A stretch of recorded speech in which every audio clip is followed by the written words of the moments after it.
निगम के लाल कोठी मुख्यालय पर हम हैं अभी, और ये धरना जो आमरण अनशन चल रहा है संयुक्त वाल्मीकि एवं सफाई श्रमिक संघ का, यानी पूरी यूनियन का है। अध्यक्ष डंडोरिया आमरण अनशन पर बैठे हैं। ये मेरे हाथ में ये पन्ना है जिसमें ऐलान किया गया है कि अब कल से राजस्थान के अंदर सफाई कार्य नहीं होगा, यानी कि झाड़ू डाउन हड़ताल कर दी। ये इनका जो प्रेस विज्ञप्ति है। मामला बड़ा गंभीर है। 11 सूत्री मांग और अपना हक लेने के लिए ये आमरण अनशन किया गया है, जो पहले क्रमिक अनशन था, लेकिन अब आमरण अनशन में ये बदल गया है। 11 सूत्री मांग जो इनके हक और अधिकार, जैसा कि इनका कहना है कि वो हमारा हक भी है, हमारा अधिकार भी है। सरकार है, सरकार कोई सी भी हो, वो नहीं दे रही। सरकार इनकी उपेक्षा कर रही थी, इनके साथ अत्याचार कर रही थी। ऐसे में इन्होंने देखा कि काफी दिन हो गए, काफी साल हो गए, ऐसा कब तक चलेगा, तो लगा कि 2025 जाते जाते कुछ ऐसा कुछ करें जिससे कि समाज के लिए कुछ अच्छा हो जाए, क्योंकि अभी नवंबर 2025 है, वो जाने वाला है। 1 महीने बाद साल चला जाएगा। तो ऐसे में इनको लगा कि कुछ नए साल में कुछ नया क्या कुछ समाज के लिए किया जाए, इसलिए ये बैठ गए। इनसे बात करेंगे। आम लोग भी हैं यहाँ पर। दिन में यहाँ बहुत काफी तादाद में करीब 2000 लोगों की यहाँ भीड़ थी, क्योंकि उन्होंने पहले आह्वान कर दिया था कि सुबह 10 बजे 10:30 बजे से यहाँ लोगों को आना था, और आए। इन्होंने फिर उनसे वार्तालाप की, बात की, अपना मैसेज दिया। शाम को प्रतिनिधिमंडल जब इस नगर निगम के दफ्तर में जाता है तो वो यानी कि वार्ता विफल रहती है, कुछ लेके नहीं आता, खाली हाथ जाता है। कुछ उम्मीद में, लेकिन नगर निगम के अधिकारियों ने कुछ भी नहीं दिया। बात करेंगे कि वार्ता विफल हो गई, अब ऐसे में क्या कुछ कहना चाहते हो आप, ये बताओ। नहीं, हमारे जो अध्यक्ष महोदय बैठे हुए हैं, अध्यक्ष महोदय ने आपको सारी बातें अवगत करवाई थी। जहाँ वाल्मीकि समाज का जहाँ नुकसान होगा तो अध्यक्ष महोदय कतई बर्दाश्त नहीं करेंगे। और शहर की जनता से भी अपील की है उन्होंने, हमारे अध्यक्ष महोदय ने, कि हम हमारे हक की लड़ाई। नहीं, अध्यक्ष महोदय ने तो बहुत कुछ कह दिया। अब आप क्या कहना चाहते हैं? कैमरा आपके सामने, आप बताओ, आप क्या कहना चाहते हैं? हम ये चाहते हैं जब तक हमारी 11 सूत्री मांगे नहीं होगी, जब तक हम नहीं, बिल्कुल नहीं उठाएंगे किसी भी कीमत। और आश्वासन नहीं, हमें काम चाहिए, हमें आदेश चाहिए, बिल्कुल। और हमें जो चीज वो देंगे ना, हमारी मांग पूरी करेंगे तभी हटेंगे, अन्यथा नहीं हटेंगे, आश्वासन पे नहीं हटेंगे। और सरकार हटाना चाहेगी तो कोई बात नहीं, सरकार हटाना चाहेगी तो सरकार से भी भिड़ेंगे, मरेंगे, जिएंगे, लड़ेंगे, अपना हक लेके छोड़ेंगे। जिएंगे, मरेंगे, लड़ेंगे, कुछ भी करेंगे, लेकिन हक लेना, जो हक है वो लेकर छोड़ेंगे। हाँ, लेकर छोड़ेंगे। ये गठेरा साहब हैं, बड़े वाले नेता हैं वाल्मीकि समाज के। झंडा वो गाड़ दिया आपने हमें। नमस्कार जितेंद्र जी। 5 साल के आंदोलन से हमने सबक लिया है कि हम आंदोलन करते हैं, बड़ी बड़ी लड़ाइयाँ लड़ते हैं, लेकिन हमें कुछ नहीं मिलता, खाली हाथ। ऐसे राजनीतिक पार्टियाँ ने तो हमेशा यही उपयोग किया। अब हमारी पूरी समाज की कोशिश है, जितने संगठन है सबकी कोशिश है। आप देख रहे हैं वाल्मीकि पंच कमेटी भी यहाँ बैठी हुई है और नगर निगम का अध्यक्ष भी, सारी यूनियन बैठी है। 133 महल्लों के सरपंच बैठे हुए हैं। वो चाहते हैं कि हमारा निपटारा हो, सफाई कर्मचारी को रोजगार मिले, भर्ती मिले, सब कुछ मिले, लेकिन हो नहीं रहा है ऐसा।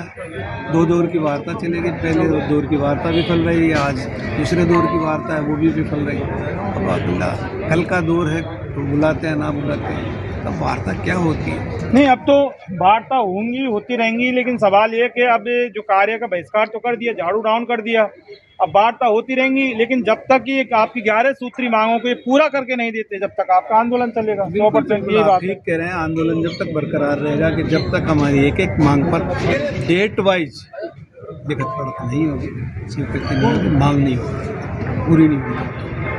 अच्छा, एक बात बताइए आप कि ये जो सरकार जब चुनाव आते हैं तो वोट तो वाल्मीकि समाज के वोट तो होते ही हैं, कितने भी होते होंगे, लेकिन वोट तो होते हैं। तो वोट ये वाल्मीकि समाज से भी लेते हैं, सफाई कर्मचारियों से भी लेते हैं, चलो समाज की बात कर लेते हैं, लेकिन उसके बाद इनकी सरकारों के अंदर ऐसा क्या हो जाता है? क्यों इस तरह से एक ही दृष्टि से, घृणा की दृष्टि से देखते हैं? क्यों ना जो इनको जो देना होता है घर से तो देंगे नहीं, जनता का जो माल होता है उसी में से इनको देना होता है, हक अधिकार होते हैं वो भी इनको देने होते हैं। तो ऐसा क्यों करती हैं सरकारें आप लोगों के साथ? देखिए, ये सरकार जो है ना, कोई सी भी हो सरकार, ये वाल्मीकि के विरुद्ध चलने वाली सरकार है। क्योंकि ये समझौता भी कर लेती है, लिखित पढ़त भी कर लेती है, लेकिन देने में आनाकानी करती है, तब जाके हम व्यवहार करते हैं। और अब के बार हमने ठान लिया पूरे वाल्मीकि समाज ने, ये जितने भी बैठे ना वाल्मीकि समाज ने, कि अब के बार जो होगी हमारी वार्ता, जब तक संतोषपूर्वक वार्ता हमारे से उनसे नहीं कर लेंगे अध्यक्ष जी, तो हम किसी भी हालत में नहीं जुड़ेंगे। और पूरे समाज ने कह दिया, वाल्मीकि समाज ने, जो प्राइवेट प्रतिष्ठान है, प्राइवेट काम करने वाले सब रोड पे आएंगे। अब के बाद हम कतई बर्दाश्त नहीं करेंगे सरकार से। बात सरकार से निपटने की रही तो हमेशा निपटा है, पहले भी हमारे कल्याणी जी बैठे हैं, सरकार से भी निपटा है। हाँ, निपट लेंगे। सरकार कोई वो अमेरिका से थोड़ी आई, हमने ही तो बनाई, इससे निपटना जानते हैं अच्छी तरह से। और जो हाँ, आप ये जो बात कर रहे हो वोटों की, अमेरिका से थोड़ी आ गई, ट्रम्प साहब ने थोड़ी बेच दी है। वोटों की बात कर रहे हो, तो हमने उसको पलटा है तो इसको भी पलट देंगे। आने तो वोट का, अभी इकाइयों के चुनाव आ रहे हैं, अगर ये हमारे से यही चाहते हैं तो हम इकाई के चुनाव में देखेंगे, दिखाएंगे, क्योंकि ये तो बार बार लॉलीपॉप देते हैं ना हमको। अब के बार कत्ते नहीं आएंगे अब इसके, और समझौता होगा, यहाँ होगा, लिखित में लेके आएंगे हमारे पास, तब जाके हमारी बातें मानेंगे, तभी हड़ताल को लेंगे। समझौता वगैरह नहीं होगा, काम होगा पूरा पूरा। अच्छा ये बताइए, आनाकानी क्यों करते हैं ये आप लोगों को देने में? कोई आप बाहर के तो है नहीं, भारत के ही है ना, राजस्थान के, भजन लाल जी भी राजस्थान के, गहलोत भी राजस्थान के। तो सवाल ये कि क्यों नहीं देते, आपको देने में दिक्कत क्यों आती है? अपने लोगों को देने में दिक्कत क्या आती है? आप हमारे लोग हैं, मुझे दिक्कत नहीं आती, मैं डेली आता हूँ आपकी बात करने के लिए, मुझे कोई दिक्कत नहीं आती। और मेरे पास कुछ होता देने लायक मैं दे देता, मेरे पास तो ये चैनल है, मैंने दे दिया आपको, तो इनको दिक्कत क्यों आती है? जितेंद्र जी, ऐसा है, ये वाल्मीकि समाज पूरे देश के अंदर एक पिछड़ा हुआ समाज है एक तरीके से, और दिलों से उपेक्षित लोग इनको मानते हैं। काम के वक्त तो इसको माथे पे रख लेते हैं। जैसे कोरोना काल आया, उस वक्त 3 वो आते थे एडवर्टाइजमेंट, पुलिस का, डॉक्टरों का और सफाई कर्मचारी। जैसे कोरोना काल गया, पुलिस का और डॉक्टरों का रह गया, सफाई कर्मचारी को हटा दिया, भगा दिया, पता ही नहीं चला उसका। ना तो किसी वाल्मीकि समाज के सफाई कर्मचारी वर्ग के व्यक्ति को सम्मानित किया गया, ना ही कोई बड़ा नेता उनका कोई नाम लेता। आज उसको कोई गिरता भी नहीं है, जबकि जान थैली के ऊपर को लेके वाल्मीकि समाज का ही चला था कोरोना काल के अंदर। सारे लोग तो ऊपर से देखते थे, दूर से देखते थे, बॉडी का तो वही लगाता था। कहने का मतलब यह है, हमें राजनीतिक में भी उपेक्षित कर रखा है, सामाजिक तरीके में हमको उपेक्षित कर रखा है। ना हमारे पास व्यापार है, यहाँ तक कि वाल्मीकि समाज का व्यक्ति अगर सब्जी बेचने का ठेला लगा के जावे ना कॉलोनी में, तो उससे कोई सब्जी कोई नहीं खरीदता।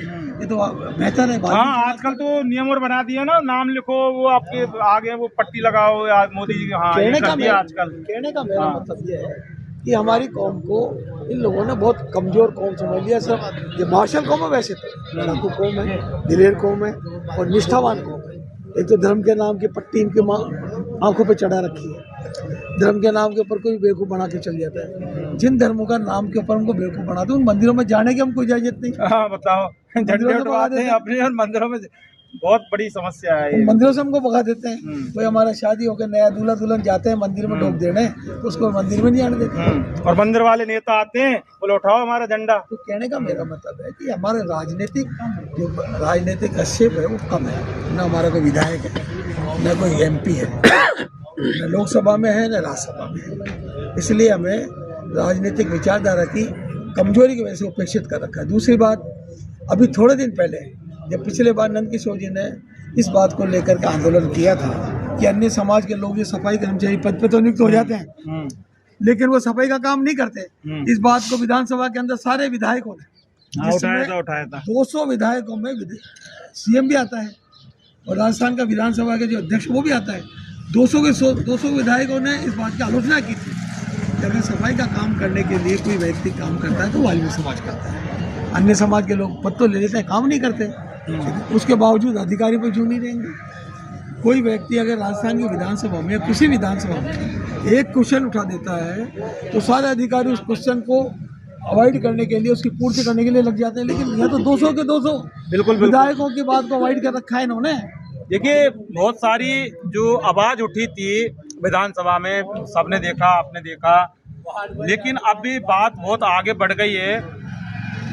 शिवचरण ढंडोरिया, इनसे बात करेंगे कि अब लगता है कि अब तो उद्धार हो जाएगा। देखो इस क्रांति जिस तरह से होती है, हमारा देश भी आज़ाद हो गया था, मतलब आपको लगता है ना, भरोसा तो है ना आपको आपके ऊपर के मतलब फिर कुछ पूरा भरोसा समाज के ऊपर है। हमारी बाल्मीकि समाज के ऊपर हमको पूरा भरोसा है। और ये मार्शल कौम है, या तो ये मैदान में उतरती नहीं है और जब पहले समझाने का पूरा चांस देती है, पूरा मौका देती है। 3 दिन का अल्टीमेटम दिया 10 नवंबर को। उसके बाद क्रांति अनशन चला करके 17 तारीख से 20 तारीख तक 21 तारीख तक क्रांति अनशन चलाएगा। उसके बाद 21 तारीख से आमरण अनशन पे बैठे। ऐसे करके हमने 16 दिन का समय सरकार को विचार करने के लिए, सोचने के लिए दिया। उसके बावजूद भी कस्से मस नहीं हुए, लीपापोती की वार्ताएं हो रही है। ऐसे तो हमने तो ये तय कर लिया, हमारे आमरण अनशन पे जो बैठे हैं हमारी यूनियन के अध्यक्ष, उन्होंने खुद का स्वयं का निर्णय में सुना दिया, समाज को सुना दिया कि मैं मांगे लेकर के उठूंगा यहाँ से। मेरा आमरण अनशन जब तोड़ूंगा जब 11 की 11 मांगे मेरे हाथ में होंगी, जब उठूंगा। तो जब आमरण अनशन में बैठा व्यक्ति जो हमारे यूनियन का अध्यक्ष है, जिम्मेदार है, वो समाज के लिए मरने मिटने के लिए तैयार बैठा है, तो हम कौन होते हैं मनवाने वाले। कल हमने फिर आम सभा बुलाई है यही लालकोटी प्रांगण में, कल 11 बजे आम सभा बुलाई है। जो भी निगम प्रशासन से बात हो रही है वो उनका अवगत कराएंगे, वो कहेंगे, उनसे सहमति लेकर के अगर कोई बात बढ़ी है तो ठीक, और नहीं तो हमारा आमरण अनशन जारी है और राजस्थान भर में हड़ताल होगी। देखिए बहुत ही बड़ा फैसला लिया है, बहुत अहम फैसला लिया है, लेकिन ऐसा फैसला लेने के पीछे वाकई बहुत बड़ी मजबूरी है। मजबूरी 1-2 आदमी की या ढंडोरिया की नहीं है, ये जो मजबूरी थी ये पूरे समाज की थी।